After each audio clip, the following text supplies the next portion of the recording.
morning, everyone, and welcome to a tremendous weekend here at Santa Anita and around the country, especially being tomorrow Kentucky Derby Day. And everybody's looking forward to a wide-open Derby to wager on and watch right here at Santa Anita. This is the Charity First Handicapping Challenge, and we are into round two. Chappy, how you doing? I'm good, George. Oaks Day, Derby weekend. I'm fired up. You look very smart with those glasses on. I don't know if you're trying to throw us off. It's definitely smoking. You look very, very intelligent today. I just had to throw that out there. All right, we got two very intelligent guests, and they've made it to round two. They've done really well. Andrew Lerner, one of the sharpest trainers here on the grounds, and Gavin becoming a fan favorite. We get a lot of people saying they like your stuff, Gavin. So hopefully both of our contestants will be able to turn their $300 in mythical money into over $1,000 so that Karma can get an additional $500. But one of them will win and move on to round three, getting so much closer to that $1,000 first prize and the bragging rights to be the Charity First Handicapping Challenge champion. Gavin, great to have you back. And, I'm telling you, I've told everybody here that we're going to Paul's place to celebrate if you win. We're going to have chicken fried steak, and we're going to have cinnamon buns, and we're going to have all kinds of fun if you pull this off. How you Looking feeling? forward to it. Good, man. Good. I got off work early, so my mom was nice enough to let me off. So I came home doing this, and then I'm headed straight to the OTB. So a true degenerate, just like his grandfather. I love it. Yeah, beautiful, beautiful. The guy, Chappy, who you got? One of my favorite trainers on the grounds, good friend of mine.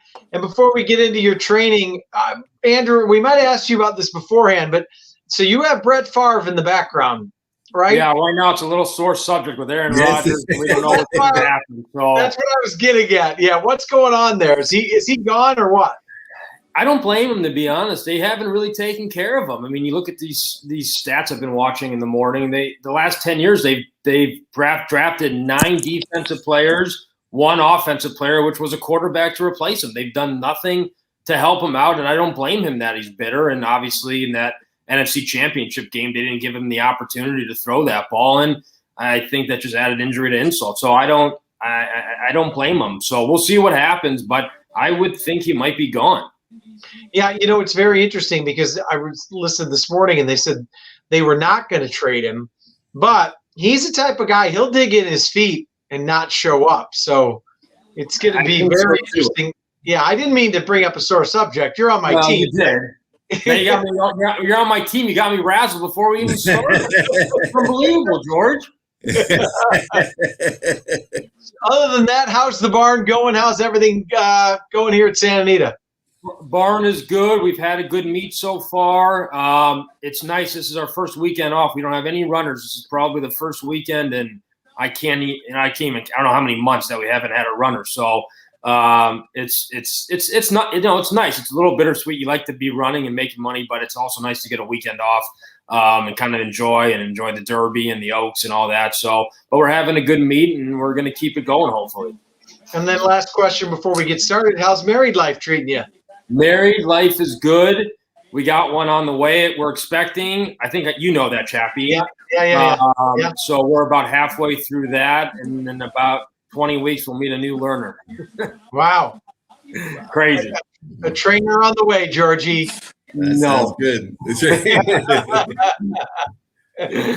All right, so Gavin, he's got a kid on the way. He's got problems with football. He don't even have a runner. We got this, man. Chappy's got him all riled up. Gavin, we got this. You got $100 to win. Where are you going? I'm going race 1, the tally mark, I think it is, the Karen Headley horse with Edwin on board. I liked its last race a lot. I think it's going to get a little easier lead in the last race, so I'm hoping Edwin, he's going to send, so I figure he'll get the lead. We'll see how long I can hold it for, so that's my bet. The number 5, tally mark. Tally mark comes in with the best last race thoroughgraph number. It was a race that he probably needed after a few months off, showed some good speed, and with the Candyman on, he's certainly going to probably go for that lead again. So tally mark to get that $100 and 5-2, not a bad price. Chappy? Andrew, quick question about that. I know a lot of trainers do, and handicappers as well. I do not. Or do you use the sheets as far as you know? I do. I do more when I'm claiming a horse, or if we're trying to sell one privately. We rely on those sheets a lot. They mean a big deal to buyers and sellers, and when you're claiming horses. But when I'm handicapping, sometimes I look at them, but I just like to look at the form, and if I really need to dig in deeper, I can get to it though. Yeah, like you said, I've noticed that it's a big deal, especially in the claiming game. So that's what I wondered. But yeah, all right, where are we going with our $100 win bet and why? So for our $100 win bet, we're going to go to race number 5, which is a maiden 100 event, and I like this horse, Sir Flatter. He's coming out of a race that I was in last time that I thought was a really difficult $100,000 maiden claimer, where my horse Doncic got claimed for 100 first time out by John Sadler, and then Bob had one in there that I think that got claimed as well. That won by 8 lengths. So I think this is a much easier race, and that was his first race off the layoff, and Miller does a great job too off the layoff. So I think he's going to be the controlling speed, and I just think this is an easier race than last time. Very interesting. Like you said, drawn outside Peter Miller. How many times do you see 2 horses claim for 100 out of a maiden race? Not often, huh? Not often, and we were a little disappointed. I had a feeling we were going to get claimed, but it's okay. That's how the game goes, and you just wish the horse luck, and we regroup. I actually knew that horse was getting claimed beforehand, but all right. So, Georgie. Chappy. By the way, is anybody, just for you guys there, do you guys actually have the form, the regular? Because I do. It's blurry. It's blurry. I can't read it. Yeah. Only part of race 5 and 6, that one page. Yeah, just that one page is blurry. Yeah. So I had no idea what he was talking about. But anyways, Sir Flatter, that's our winner, Georgie. We'll be up early. Yeah, just like Lerner's handicapping is blurry. Don't worry about it, Gavin. We got this. All right. Let's move on. We got an Exacta. You got $100 to play with. Wait, where are you going? Race 2. I got the 5 on top of the 2 and the 3. The 2-year-old races, typically you're not going to get a bomb in there, and I like the 5. Luis Mendez is great with 2-year-olds. I feel he's always got a horse that's rocketed out of the gate. So I think those are the 3 most logical contenders. I decided to put the 5 on top, and then the 2, the Square Eddie underneath, and then the Hanson horse, the 3, which I think has a good shot at winning the race. But I like the 5 a little bit more myself, so I put the 5 on top. 5 with 2, 3, the Luis Mendez, Doug O'Neill, and Hanson. So that's where I'm going with that one. All right, sounds good. This is what we've often talked about this, Chappie. This is what Luis Mendez does. He shows up for the 2-year-old races, then you don't see him the rest of the year. I mean, that's all. He concentrates on that, gets them ready, hopes they get claimed. He wants to sell them, but they always perform. Isn't that right? Yeah, obviously, we said today's the first day of the 2-year-olds, and Luis Mendez shows up, and they're all fast, and he sells them privately or whatnot, but for people who don't know that name, you got to follow it, right, Andrew? I mean, that's his game. That's his game. He's great with those 2-year-olds. He does a great job. He's really done a tremendous job. So if you're handicapping those 2-year-olds, always include those Luis Mendez horses. That's just kind of what he does. He brings them out as 2-year-olds. They're ready to run, and they usually do run first out. You see, Zoe Cadman said, "Come on, Andrew." Yeah, so she's come on, Andrew. She's all team captain, Andrew. Thank you, Zoe. The bottom said I don't like George, but they cut that out. We're gonna give her a special cinnamon roll the next time she comes to Paul's place. You know what I'm talking about? Hey, Paulie, come over here. All right, is it our turn? What are we on? We're on the Exacta. Yeah. Where are we going and why, buddy? So we're in the same race. We actually have the same pick, except we left out the 2, the Square Eddie of Doug's. But we're going to go a $50 Exacta box with the 5 and the 3. Ryan Hansen does a great job with 2-year-olds too. He had a good one last year. Weston, who was ready to run early on. I've seen his horses out there. There's a little bit of talk about this Big Treat. Had a really good work out of the gate last time, 3 out of 55, and a lot of those maiden races, they kind of run in order. So it's whoever gets to the lead first a lot of times just holds on. So I think with Ellingwood on, who I'm assuming worked that horse out of the gate as well, knows this one.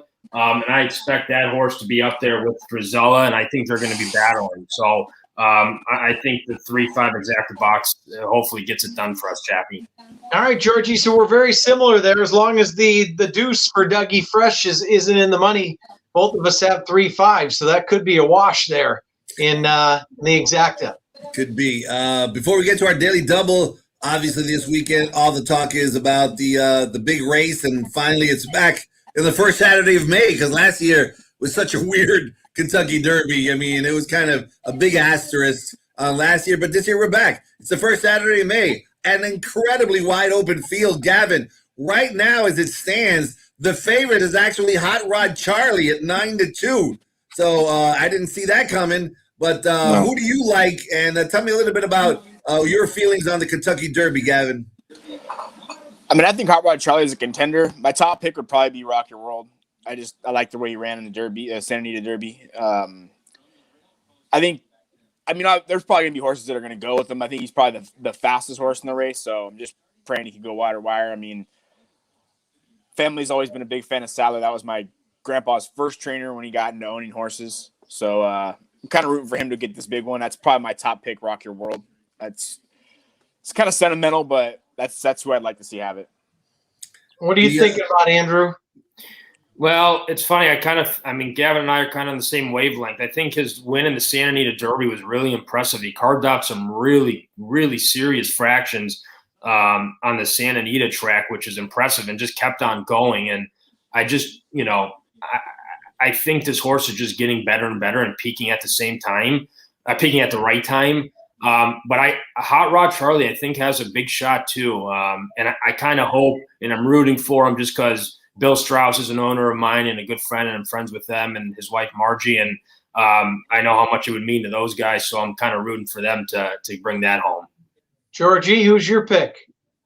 It's changed through the week, and what's going to happen is I think that Hot Rod Charlie, I think he's got a great chance to win it. He's probably my top pick, but I'm actually going to be betting Medina Spirit. I mean, that's funny. I think Hot Rod's going to win, but I'm not betting Hot Rod, especially not at 9-2. I'm going to go with Medina Spirit. The Clocker reports have shown that Medina Spirit has been working out really, really well, and certainly got acclimated well. I think I was listening to the DRF analysis, their Clocker out there, and certainly seems to be looking really good. And who could get a horse ready for the Kentucky Derby better than Baffert? Very few people. So, I think I'm going to be betting Medina Spirit, but I think Hot Rod is the best. And Rock Your World, it's funny, switched to the wrong lead in the Santa Anita Derby. I thought Baby was getting tired. But when you see the gallop out, he galloped out.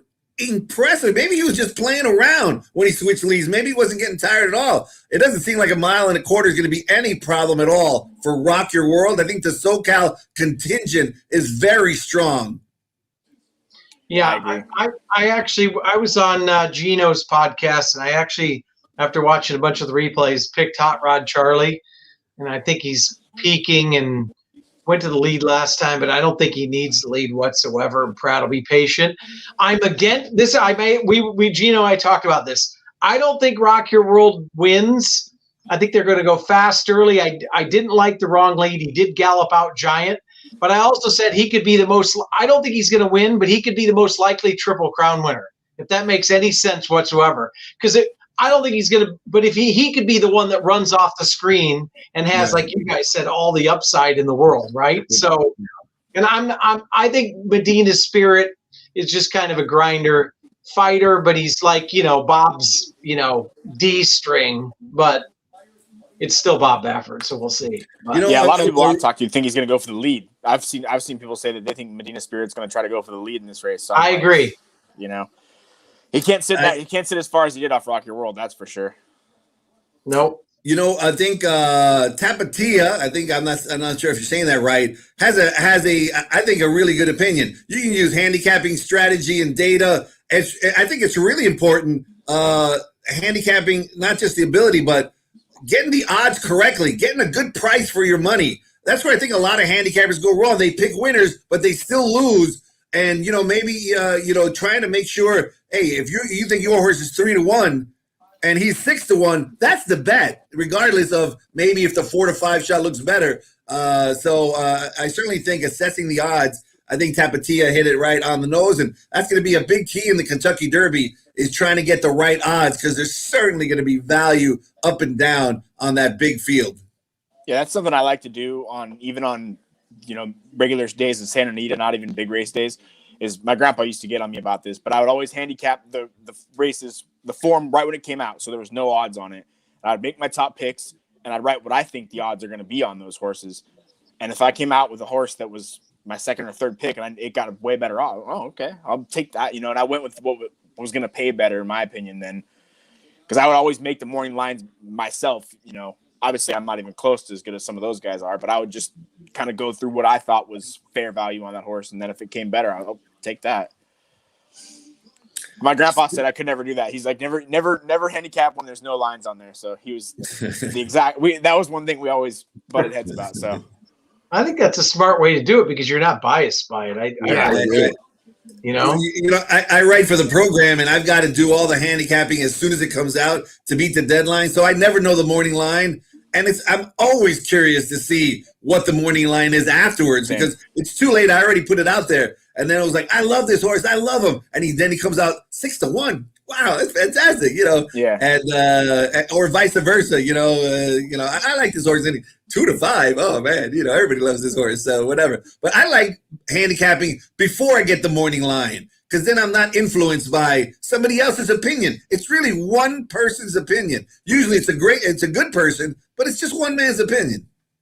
I wish you would have told my grandpa that. I love your grandpa. I love your grandpa to death. All right. I love your daily double. You got $100 to work with. Where are you going, Gavin?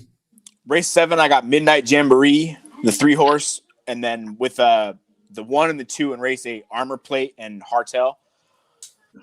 I like Midnight Jamboree's last race a lot, and then I read the DRF article last night about it where Bill Sparr said he was shocked the horse lost and thought he would get there, and so he seems to think the horse is going the right way, and I was on it before, and then I saw that it kind of reassured me, and then I think Armor Plate and Hartel in the last race, most likely winners. I could see Hartel getting the lead. I don't know about an easy lead, but I think Hartel's going to go for the lead. Armor Plate might just kind of tuck in right behind and hopefully get one of those two home. All right. 3 with the 1-2 for our daily double, Chappy. All right. As the phone rings there, Mr. Lerner, what are you doing with your double and why? So for the double, we're going to start it off in race 1, actually. And I took Warren's Candyman with Juan Hernandez and Craig Lewis. I actually thought there'd be a little bit more speed in here than Gavin did. I think the 3 Atomic Drop going sprint to route might show more speed and be up there with Edwin and might set it up for a cozy trip for Warren's Candyman. So, that horse has been knocking. It's 1 mile and 1/8, and I just think this horse is doing well, and Craig does a good job. So I think that horse might get a good setup. And then again, for the back end of the double, I went to Big Tree with Ryan Hansen. I think that horse is. I think they're going to bet Luis Mendez's horse just because Luis Mendez, and I think you're going to get better odds on that Big Tree, just like you guys are talking about these odds. I think you're going to get a little bit better on that Big Tree just because Luis Mendez is in there and get a little bit more value. So I think hopefully we can start the day off with a nice big double, Chappy. I love it. We're going right to race 1, Georgie, so we might put it away early with our double. Team Lerner, Team Chappy, putting you guys away. I think Ryan Hansen's done a great job, and that filly is working really well. And Lerner's right. Luis Mendez is going to get a ton of money. Of course, the Redham 2-year-olds, they always get money too. There's no question about it. So you're going to get a fair price on Big Treat, and should come by a big price on that double if you connect with. Is that Mara Gutierrez behind you there, Chappy? He's riding Swanee. All up there. Yeah. And before we get to the tiebreaker, did you guys read the article? I've been friends with Doug O'Neill for like 20 years. Good friends. The article on him and everything his family's been through, really, if you haven't read it, read it. It's really a wonderful article. They obviously went through some deaths in the family, some trials and tribulations, came from humble beginnings. His mom, Dixie, who we know really well. His dad was a degenerate gambler.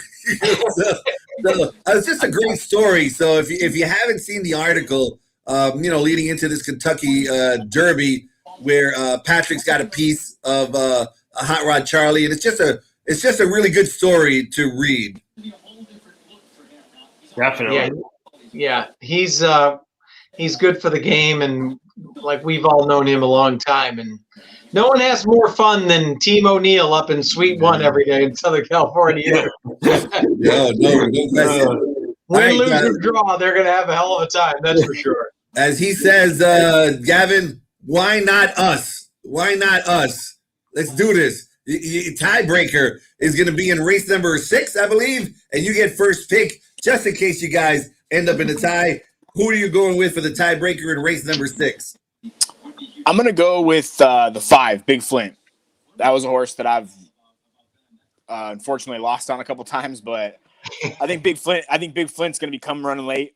Tyler Bay is aboard for Peter Urton. That's a horse I've just not given up on it yet. I've kind of rode it out with that horse a couple times, so that's the one I'm going to go with. All right, Andrew, what about you? Tiebreaker.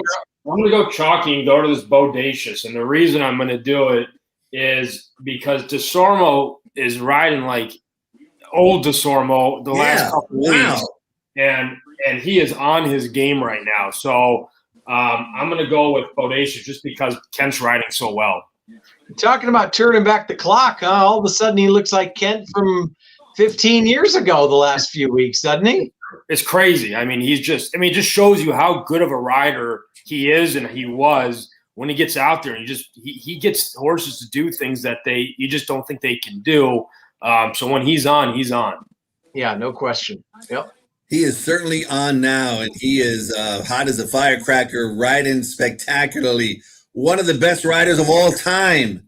One of the greatest riders of all time. Hall of Famer, and he's showing it lately. He's doing good. Speaking of great riders, tomorrow we've got the kid, the Wonder Boy, the born winner. And this kid is just he's a 50-something-year-old kid, but he's still the kid in my book. And Steve Cawthon is going to be one of the guests tomorrow against the phenomenal Christina Blacker. And so we got 2 great guests tomorrow. Who knows more about winning the Kentucky Derby than my man who won the Triple Crown with the firm? So it'll be interesting to get his insight tomorrow. That show starts at 10 in the morning, Chappy, since we got an early post time. Yeah, I can't wait for it. And not only was Cawthon, just so interesting the last time with all his stories, but he destroyed Eddie Olczyk. He won over 4 dimes, didn't he?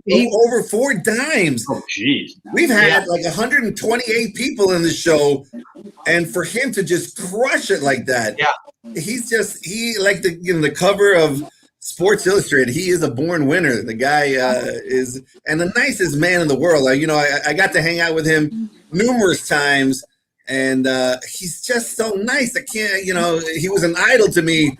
And he's so approachable, and it's going to be fun to have him on the show tomorrow. And then round 3, when you come back, Gavin, right?